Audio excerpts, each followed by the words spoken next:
What's up guys and welcome back to the channel. Today we're going to be talking about the top 5 pros and cons of living in Tampa Bay. So make sure you stick around all the way till the end, and hopefully by the end you will be able to decide if Tampa Bay is somewhere that you would actually want to live.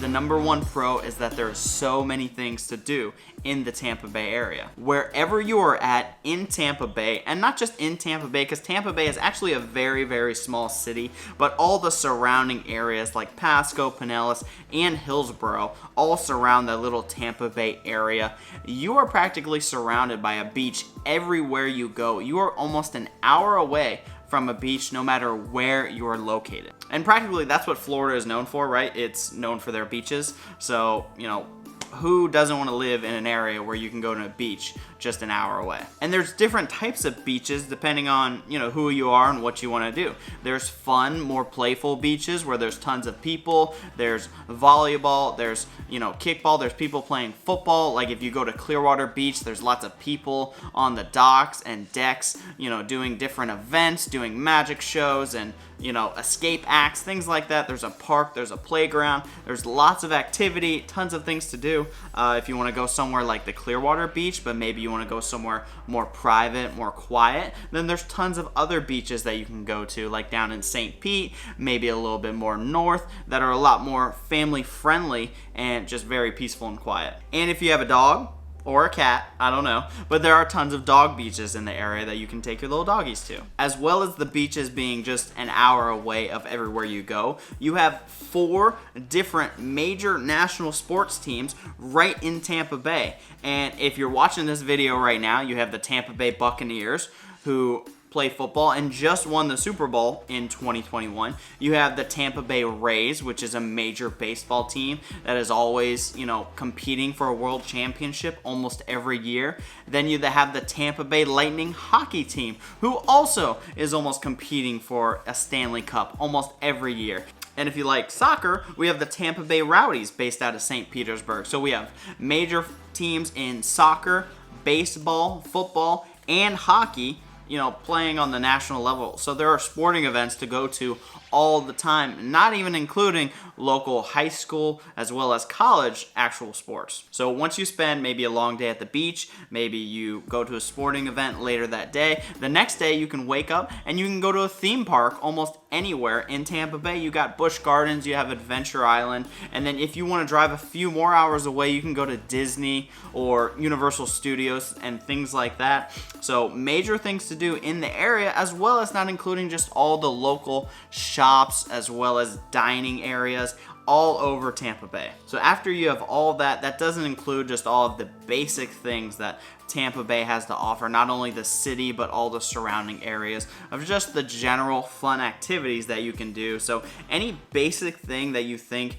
you'd want to do, you can most likely find it in the Tampa Bay area or surrounding areas, again within an hour. So practically it would probably be much harder to make a list of things that you can't do in the area. And I would say one of the only things you can't do is probably go rock climbing or mountain climbing in the area. But I'm sure there's, I know there's some rock climbing facilities, so there you go. So we're missing mountains, that's about it. So with that being one of the biggest and major pros of living in Tampa Bay, that leads us into the first con, which is going to be the number one con, which is poor public transportation. So what I mean by that is that you simply are not going to get anywhere for a majority of what you want to do unless you're simply driving a car. Yes, we have Uber today, so you can Uber everywhere, but that can get very expensive. But to sum it up, you're going to need a car to get anywhere that you're trying to get. Just because mainly buses are not a major function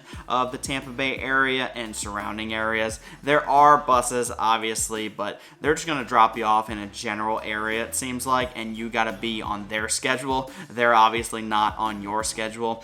Unlike New York, there's no subway cars, and there's not really lots of train trolleys or things like that that can get you from one place to the other. So you're going to need a car. And then when you do have a car, depending on what time you leave for work, what time you go to an event, things like that, there can be major traffic. So depending on the times of the day, if you go early morning, like the 7 to 8 a.m., trying to head to work, going south towards the Tampa Bay, Clearwater area, which is a majority of where everybody works, you're going to run into some heavy traffic. And then the same thing when it comes to later in the day, between 5 and 7 p.m., you're going to run into heavy traffic. So it potentially might double the amount of time it's going to take you to get from one place to another if you are leaving or coming home from work or going to different events and things like that at certain times. So overall, in my opinion, the traffic isn't that bad. But if you leave at those times of the day, just know it's going to take a lot longer to get where you want to get. Unless maybe you know how to take the back roads, but even those, most people understand those as well, and those are going to be backed up almost just as well. The number 2 pro is simply the cost of living in the Tampa Bay area. And we can start that off with there's simply no state income tax at all. So that's another, 6 to 7% right off the top that you don't have to pay when compared to certain other states. And then on average, your property taxes in Florida are just 1% of your home value. In Tampa Bay, there are certain areas, as you go throughout, you can potentially start to see your property tax nearly 1.5 to 2% of your home's value, but that varies based on where you're at and what the millage rate is for that area. The overall cost of living in Tampa Bay rated by this website is actually, which the US average is in this website 100, Tampa Bay is 100.1, so it is actually the average cost of living in the United States is roughly the same as living in Tampa Bay. And I'd say that's a major positive because I would say most places on average in the United States don't offer as many things that the Tampa Bay area does. As well as in relation to just Florida, Tampa Bay is one of the cheaper areas that you can get. On average, Florida home prices are roughly around $237,000, while the average home price in Tampa Bay is $220,000. So right there, housing is cheaper, as well as the rent is cheaper than the national, as well as the Florida average. And if you want more details on how much it actually costs to live in the Tampa Bay area or Florida in general, I'm gonna leave a link in the description below with one of my most recent videos that talk about the cost of living in Florida. And if you're enjoying this content so far, make sure you do me a huge favor, like and subscribe down below. I'll be making tons of content just like this and in relation to Florida, Tampa Bay, real estate in general and entrepreneurship. So make sure you subscribe and hit that notification bell. Con number 2 is that there are HOAs everywhere. Now, this might not be a con in some people's eyes, but specifically in my eyes, I haven't seen a very positive outlook on HOAs in general. And make sure you comment down below. Let me know what you think about, HOA communities. But overall, most people don't enjoy their HOAs. Yes, it's great sometimes because it can keep a neighborhood, on watch to make sure it's very clean, very friendly, things like that. Make sure there's no trash in anybody's yards, things like that. But usually they're on average more trouble than what they are usually worth. One of the biggest negatives of an HOA community that I've seen in the areas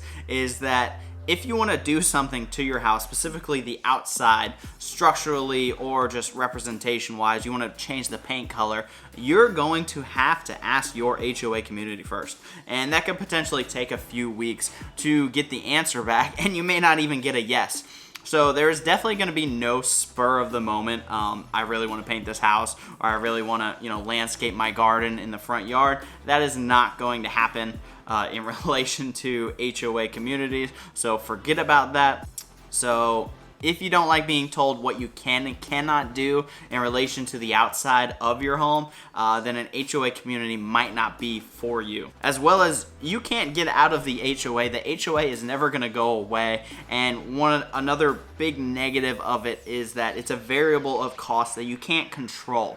So if your HOA is $200 a month and they provide a couple things for you, which in my opinion, some HOAs will, but the amount that you pay them, they usually don't give you that value back. Sometimes you're paying $200 a month and all they do is practically tell you to keep your lawn mowed.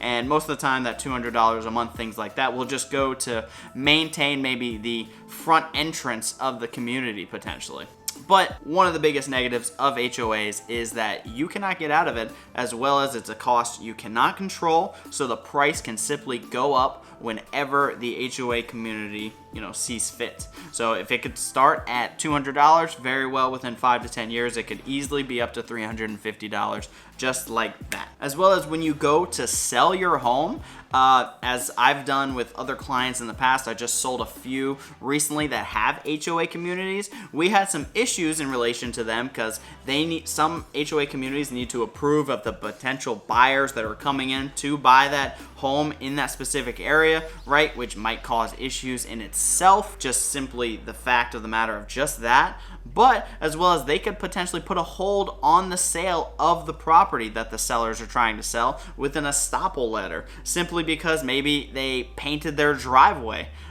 with a color that the HOA community did not approve of. And this is a real life example, actually, and we're in the process of actually painting the driveway a different color and getting approval for it. So simply little things like that can stop the sale of the property, which in my opinion I find ridiculous. But there are some HOAs that I'm sure are definitely worth it. Like, for example, there's one I know that's $500 a month, and that improves private security in a gated community, as well as it's a townhome community, so they take care of your roof for you.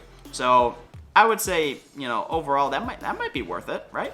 I don't know. Pro number 3 is the education system in the area. So in the Tampa Bay area and surrounding areas, we have tons of potential, as well as we have great high school education in general, depending on what high school you go to. But in relation to going off to college, they have tons of state colleges all throughout the area, as well as we have the University of Tampa and the University of South Florida in the Tampa Bay area, which are two major universities. And then those universities themselves have great connections and great educational programs, whether it be, to get your doctorates or to go into medicine, things like that. They have great programs and connections with the local areas to potentially lead you to your next job opportunity. So the Tampa Bay area is nothing short of education, so it's practically an all-in-one area, in my opinion. You can go to school, you can go to college, you can get your job, and you can, do whatever you want practically, except for climb a mountain like we talked about, if you stay in this area for most of your life, which, most people end up doing, and that's why there's tons of people moving to Florida almost every single day. Con number 3, which is, you probably guessed it or was waiting to hear something about it, was alligators, or simply wildlife in general. But Florida is known for its wildlife, but yes, in the Tampa Bay area, not necessarily in Tampa Bay itself, because we're right there near the seawater or salt water, so there's not tons of alligators living in that area. But in different surrounding areas, there are tons of ponds, tons of little, freshwater lakes, but alligators are all over the area throughout Florida. So Tampa Bay is, one area that we don't see tons of alligators, but they are all in surrounding counties. Definitely in, Pasco, Pinellas, Hillsborough, all in those areas where you can find little spots of water, little, swamps, you could say, with small forest areas that have not been converted to new builds yet. That's a big yet.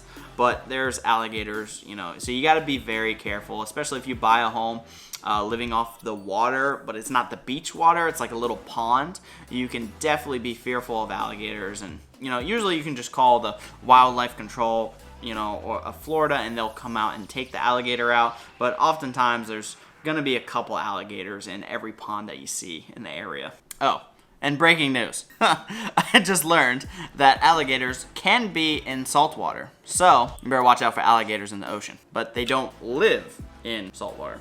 But they cannot live in saltwater, but they can be in saltwater. So not only are there sharks, right? Oh, forgot to mention sharks. So not only are there alligators in ponds throughout the area, but I just learned that they can actually live or stay in salt water for a few hours at a time. So not only do you have to worry about alligators in different areas and in the ocean, but when you go to the ocean, with all the beaches in the areas, which you will be, you do have to worry about sharks.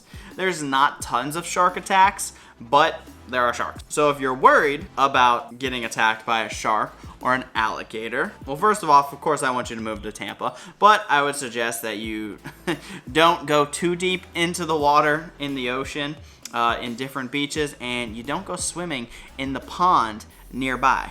Pro number 4 is, you probably guessed this as well, or was waiting to hear it, was the weather, right? So Tampa is beautiful almost all year round. It's anywhere from 60 on the low end to high 90s throughout the entire year. You can just wear a jeans and a t-shirt almost all times throughout the entire year, except maybe if you're going out late at night during the winter months, which then it will get like 60 degrees, which to Floridians is freezing cold, and therefore we need boots and a jacket and things like that. I know in other places that is probably tank top and shorts weather, but the weather for most of the year is practically perfect, at least in my opinion. There is no snow practically any time of the year. There's probably never been snow, I think, in the past like 20 to 30 years, except for maybe at the very, very top of Florida, but that's something you'll never have to worry about. You're never gonna have to shovel snow out of your front driveway to make sure you can get to work or go to different things, go to all the events that we talked about, right? And you'll never have to worry about slick, icy roads when traveling and the safety of those. Because, just recently I saw in Texas, right, there were tons of icy roadblocks and they were all crashing into each other. So, major travesty, but that will not happen in Florida. You might just get attacked by a shark or alligator. Con number 4, and we just talked about the weather, but surprisingly, this is going to be a con. It is a pro, but it's also a con, which is the humidity of the weather all year long. So the weather is practically perfect, anywhere from 60 to 90 degrees all the time. But in the summer months where it does get to like 90 degrees, it will be very, very humid outside. So, it will be very damp, very moist. As soon as you walk outside from inside your house, if you got glasses, they're gonna fog up. Your car's always gonna be fogged up in the morning. But, it's not too bad in my opinion, but that's always something to worry about. But I would say it does probably help your allergies, surprisingly, open up your nasal systems, things like that. Is that true? Does it do that? Humidity help open up your, I don't need that up. I don't know. So if you're working out outside during the summer months when it's 90 degrees outside, just make sure you're really hydrated. Maybe you got some really cold ice packs that you can put on yourself, because you're gonna get really, really hot in those times. But even though that sucks, there's a simple solution. It's called go inside. Turn the AC on. No one wants to be outside anyways when it's really, really hot. Pro number 5 is going to be all of the job opportunities in the Tampa Bay area, right? We have all these great colleges like the University of South Florida, the University of Tampa, and all those jobs lead to connections to, guess what? Job opportunities all throughout the area. So Pasco, Pinellas, Hillsborough, surrounding Tampa Bay area, there are tons of potential job opportunities, especially when it comes to the medical field. There are tons of major opportunities in the medical field. Some of the top employers include Tampa Bay General Hospital, Baycare Health Facilities, Johns Hopkins, St. Joe's, WellCare. There's tons of major medical job opportunities all in the area. So that's just in the medical field, but there are some engineering opportunities. I know that there's a Lockheed Martin in the Tampa Bay area, so that is, a major engineering facility, which I was in college myself in the engineering program at USF, so those were one of the top contenders to look for when it comes to an engineering job opportunity, as well as there's tons of just general engineering job opportunities with all of the new builds going on. So becoming a civil engineer in the Tampa Bay area is probably a great idea, because they are always building and they're always going to need new engineers, as in specifically civil engineers, not mechanical or anything like that, to specifically help with all the surrounding areas. Because in Tampa Bay and all throughout, they are always continuously producing new homes, new locations, new stores, and things like that, which is also great for, your home values and prices and things like that. Con number 5, and this is the last con, and this kind of has to do with the weather, but it is the risk of tropical storms, right? So other areas you got to worry about tornadoes, other areas you got to worry about snow. Well, in Florida, you have to worry about tropical storms, as in hurricanes. But, you know, if you live in a regular single family block home, you're probably going to be fine. If you live in specifically maybe like a mobile home that's not as structurally sound as a block home, then, you know, you could be at risk. So maybe go to a shelter or leave during the hurricanes, like you see major people do, or see tons of people do. When those major hurricanes do hit, people will leave the state just for a week, take a little mini vacation just to make sure that they're safe, because, you know, level 4 and level 5 hurricanes can really do some damage to different areas. Especially, I'm sure you've seen like Hurricane Irma in the past few years. The more riskier areas are way down south at the bottom of Florida near Miami. Those usually tend to get hit even worse by hurricanes. I'm sure you'll see the major videos of, you know, like flooding and the crazy hurricanes that hit and all the evacuations and things like that. But in relation to the Tampa Bay area, we will get hit with some hurricanes, but they're usually not as bad, or Miami will end up taking the forefront of it. So, and then the hurricanes will cause flooding and then damage to your home and different things like that. So that is something you got to worry about. But as long as you have hurricane shutters or newer windows and, you know, a nice block home or even an engineering hardwood home, would be fine most likely, as long as it has stucco and it's engineered correctly. All that should be fine. The only issue might be maybe a mobile home. That might be the least structural of all the things, but, you know, you have to be wary of and think about potential hurricanes to hit in Florida. Even though they don't happen that often, but there is a hurricane season almost every year, and usually we get one, whether it be big or small, but that's definitely something you got to worry about. And then the hurricanes will cause flooding, right? So that's a major issue right there, that your house can flood. But that is why in Florida that there are flood zones. So, and what that does is that if you are in a flood zone A, AE, or above, the only homes that you won't have to pay Florida flood insurance will be flood zone X, flood zone X500, and no flood zone. Other than that, you're gonna end up having to pay an insurance premium for having a home in the flood zone area. And guess what? If you're in Tampa Bay, you're in surrounding beach area, right? There's a beach an hour away from everywhere you go. If you live near the water, there's a high chance that you're gonna be living in a flood zone. So you gotta expect to pay that flood insurance potentially. So that's it for the video, guys. I hope you enjoyed that. I hope you got everything that you'd want to know about the Tampa Bay area, you know, in this video. So if you're interested in moving to this area, make sure you reach out. I will have a link to all my information down below. And if there's anything you ever need in relation to moving, buying, or selling in the Tampa Bay area, you can always reach out. Make sure you like and subscribe for more videos like this, and I'll see you in the next video.